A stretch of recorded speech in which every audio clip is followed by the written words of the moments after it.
Atakuwa amesahau, hajakuzia wewe.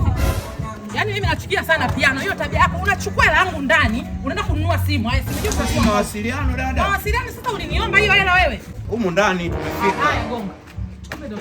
Gonga mlango. Odi. Mazingira gani baba? God have mercy upon us. Safi, mdogo wangu ukachukua hela yangu ndani, kaja huko sijui mtaani kanunua simu, afu simu yenyewe ifanye kazi. Na hela ni kwa mimi. Haisomi line, ilikuwa nzima wakati simu haisomi line. Mazingira gani? Sasa unataka nini? Naomba hela yangu. Share yetu. Shika simu yako. God have mercy. Naomba hela yangu. Simu yenyewe umemtenda kwangu mbovu.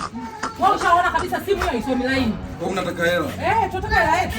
Hata ungekuwa ni wewe, ungekubali kuchukua simu haisomi line. Yaani ungekubali simu na makosa tangu lini bali? Sijuzi sasa ndio haisomi line. Tuletee hela. Mimi sitaki ujinga. Afu na wewe uje ukurudie siku nyingine. Mimi naweka hela ndani wewe unaanza kuchukua hela. Sasa sister, si nimekubali, si nimeleta turudishie hela. hela. Ujinga kabisa. Yaani simu mmekaa nao siku 3 mwanangu naambia. Usipige mdogo wangu ana ugonjwa wa kusahau. Atakuwa amesahau. Hajakuzia wewe. Mwenyewe vinege yani. Amesahau. Wasikia ile hapa sikanyage tena mtu mshika shamba nyinyi.